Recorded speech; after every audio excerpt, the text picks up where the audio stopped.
You probably already know this, but translating a WordPress plugin can be a pretty painful process. In this video tutorial, I'm going to show you how to translate a WordPress plugin the easy way. And it's all coming right up.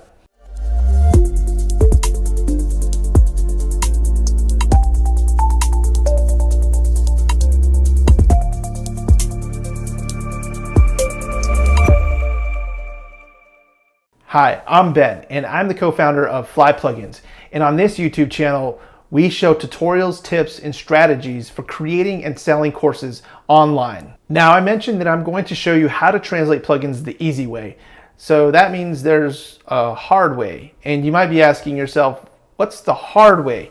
Trust me, it's easier to fly a plane than to translate plugins the hard way. Well, not really, but it does take a lot of effort to translate a plugin the manual way. It requires you to take a translation template file and run it through a third-party application like Poedit, which will spit out a couple of files at the end, and you have to name them properly and upload them back to your site. And if you don't place them in the right directory, one of two things will happen. Either the translation won't work, or when you update your plugin, you'll wipe out your translation. If the plugin author did their due diligence, they will allow you to place the translation files in a common languages folder so that they don't get overwritten when the plugin does get an update. The biggest caveat to it all is that most people don't realize that they need to maintenance their translation files. Basically, when a plugin gets updated, some strings may actually change or new strings have been added to the plugin, which means that you will have to take your translation file, open it up in Poedit, compare it to your translation template file, and then translate the new strings and the modified strings, and then upload that back to your website. By the time you're done doing all of that, you'll be ready for a vacation. As you know, our plugin, WP Courseware, is one of the most popular learning management systems available for WordPress. That means we have customers from all over the world who use WP Courseware. The problem is that WP Courseware's default language is English. So if somebody in another country wants to view WP Courseware in their native language, they're going to have to translate it or localize it. As I mentioned before, there is a hard way to do this and there's an easy way to do this. The easy way is simply using another plugin called Loco Translate. Loco Translate was recommended to us by one of our customers. So I looked into it, and sure enough, Loco Translate is fantastic. You can translate themes and plugins with ease. The best part is that Loco Translate is free. Be sure to thank the plugin developer. His name is Tim Whitlock. You can tweet him on Twitter at Tim Whitlock. You can literally set up a translation for your plugin in a matter of seconds and begin translating the plugin immediately. Here's how it works. Okay, so the first thing you want to do here is we want to make sure that you've installed Loco Translate. As mentioned before, Loco Translate is a free plugin that you can find on the WordPress.org repository. And again, be sure to thank the plugin author, Tim Whitlock. This is a very, very cool plugin, and he offers it for free, which is really cool. Okay, now that we've got Loco Translate installed, we need to make sure that we have at least one plugin that we want to translate. In our demonstration video, we are going to translate WP Courseware. Okay, so let's go ahead and click on Loco Translate and Plugins. And you'll notice here that all of the plugins that are installed will be listed here. In our case, we only have 2 plugins that are installed. WP Courseware is the one we want to translate. So I'm going to go ahead and click WP Courseware. Okay. Now we want to set up a new language for WP Courseware. So I'm going to click New Language. Okay, now we need to select a language that we want to translate. For this demonstration, I'm going to choose English. However, you can select a different language. One other thing that I want to point out is that the language that you select here must match up with the language in your general settings for WordPress. For example, if we picked Spanish Mexico,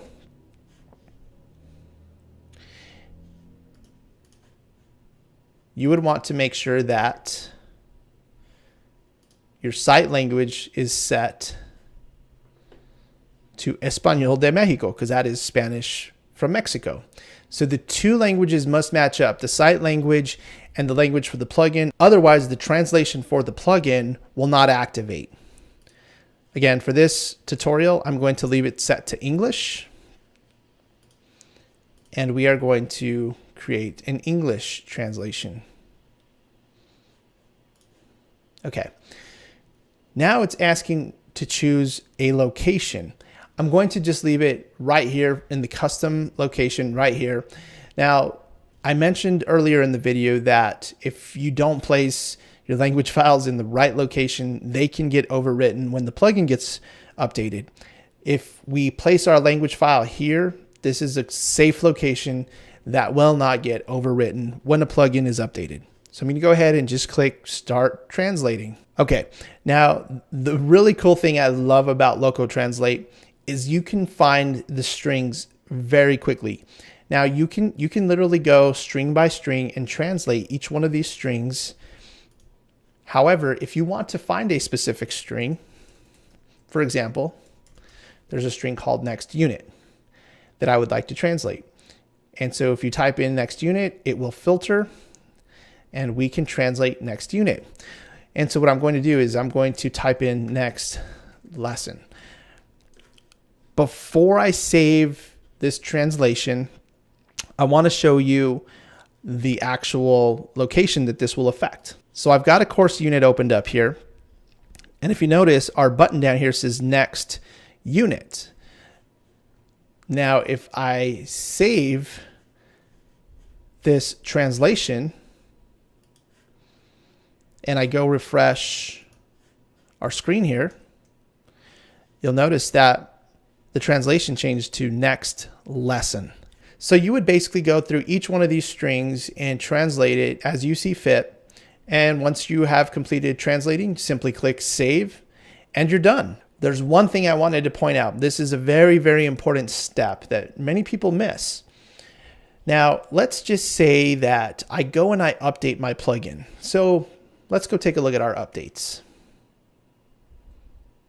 Oh, look, WP Courseware has an update. Well, let's go ahead and update our plugin.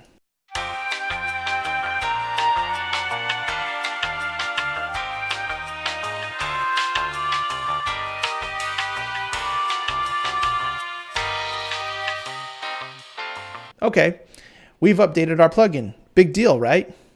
Actually, it is a big deal.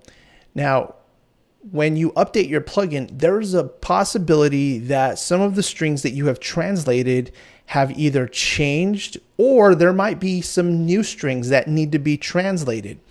Now, I just happen to know that upgrading WP Courseware from this previous version will actually cause a change in what we just translated. So, before I even go back to my translation file, I'm going to show you what our course unit looks like if I refresh. So remember, we saved our changes. It should be next lesson. If I refresh, oh, look, it changed to next unit. So why would this happen? Well, there could be a number of reasons, and we had some specific reasons why we changed some of our text. But in any event, let's go back to our translation.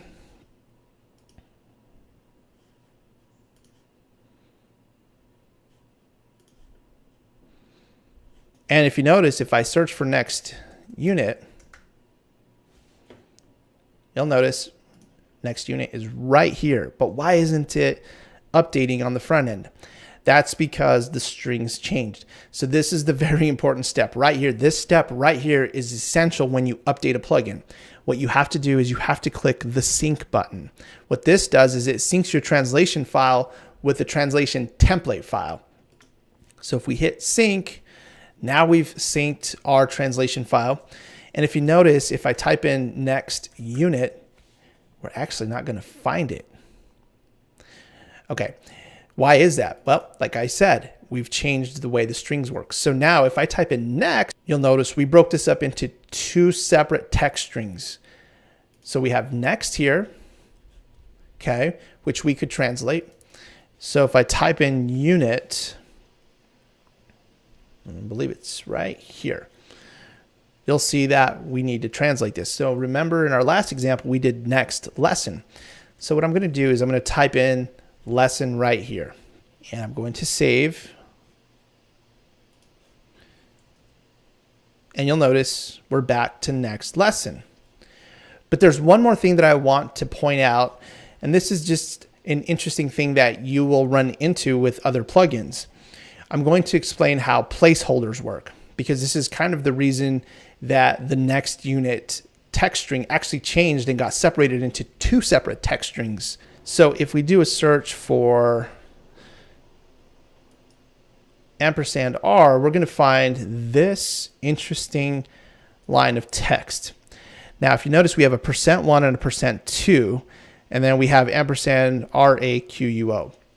Okay, what does all this mean? Okay, the %1 is a placeholder. It means that's the positioning of the text for the string. Okay, so the $sign is the string, $S is the string.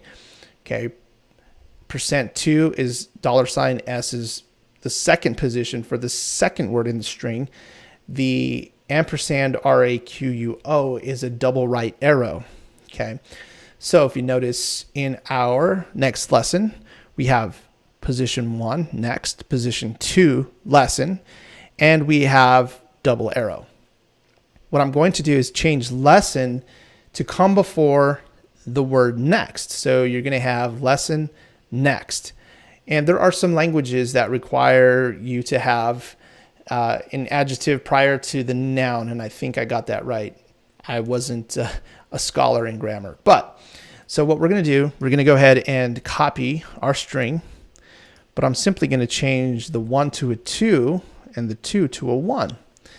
And I'm going to save changes. Now let's go and see our changes. I'm going to go ahead and refresh. And now we have lesson next. And that's how placeholders work with regard to translations. So obviously you would need to come in here and you would need to finish translating all the strings and be sure to save your translation. And the other thing to remember is to be sure and sync your translation files when you update your plugins. Very important step that most people fail to do. Was that not super simple? If you thought that this video tutorial was super simple, would you do me a big favor? Would you mash that subscribe button right now? That way you don't miss out on any of our awesome video tutorials just like this one. Do you think it would be worth it for me to create a video on how to translate plugins the hard way? If so, let me know down in the comments. As always, thank you so much for watching this video. I'll see you in the next one.